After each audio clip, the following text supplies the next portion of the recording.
বিষয় হলো এই ইসকন কোন ধর্মীয় সংগঠন নয়, এটা ভারতের প্রতিষ্ঠিত, তাদের এজেন্ডা বাস্তবায়নের লক্ষ্যে প্রতিষ্ঠিত এই ইসকনকে নিষিদ্ধ করতে চাই না। যদি কোনো হিন্দু ভাইও এই ইসকনকে তোমরা সাহায্য করো, ইসকন প্রীতি যদি তোমাদের থাকে তাহলে তোমাকে অনুরোধ করছি ইসকনের পা ধরে বাংলাদেশ থেকে সহযোদ্ধা। এই জুলাই অভ্যুত্থানে আমরা একই সাথে পতিত শেখ হাসিনার বিরুদ্ধে যখন আমরা লড়াই সংগ্রামে নামে তখন তাদেরকে সরাসরি মদত দিয়ে আসছিল আমাদের পার্শ্ববর্তী দেশ ভারত এবং এদেশেরই কিছু। আজকে যারা এখানে সমবেত হয়েছেন তারা সকলেই জুলাই অভ্যুত্থানের অংশীদার এবং আমরা একে অপরের সহযোদ্ধা। এই জুলাই অভ্যুত্থানে আমরা একই সাথে পতিত শেখ হাসিনার বিরুদ্ধে যখন আমরা লড়াই সংগ্রামে নামে তখন তাদেরকে সরাসরি মদত দিয়ে আসছিল আমাদের পার্শ্ববর্তী দেশ ভারত এবং এদেশেরই কিছু কুচক্রী মহল।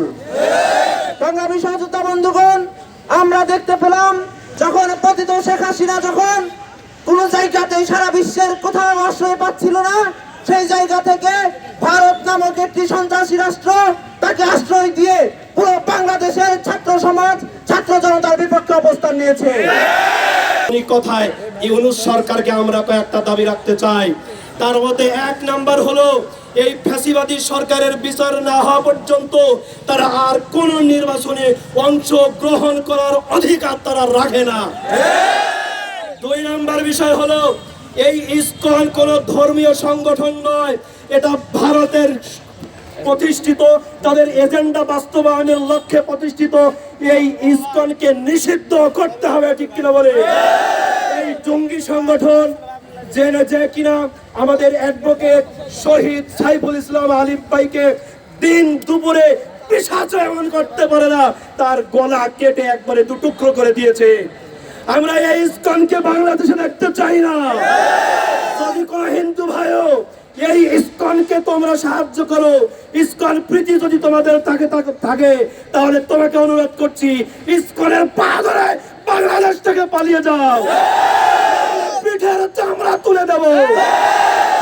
শিবিরকে তুমি কতটুকু জানো জানি না, তোমাদের পলাতক ম্যাডামকে একটু তাহলে শোনেন। এই পর্যন্ত সিলেটে সবচাইতে বড় ভূমিকম্প 9.1 হয়, 9.5 হয়। যদি ছাত্র শিবিরকে আমরা নিয়ন্ত্রণ করতে না পারতাম তাহলে এই বাংলাদেশে 9.5 মাত্রার ভূমিকম্প ছাড়িয়ে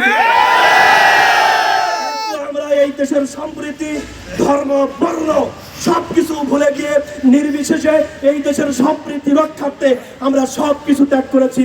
আমাদের আমির জামাত বলেছেন আমরা দলীয়ভাবে, মনে করবেন ব্যক্তিগতভাবে নয়, দলীয়ভাবে আমরা জাতীয়ভাবে ক্ষমা ঘোষণা করলাম, কিন্তু ব্যক্তি তার প্রতিশোধ আদায় করে নেবে, ব্যক্তি তার প্রতিশোধ আদায় করে নেবে। ইসলামী বিশ্ববিদ্যালয়ে যে সকল ফ্যাসিস্টরা রয়েছেন, আমার মুকাদ্দাস ভাই যে গুম করেছেন, ওলিউল্লাহ ভাইকে যে গুম করেছেন, এই প্রতিশোধ কড়াই উঠিয়ে নেব ইনশাআল্লাহ।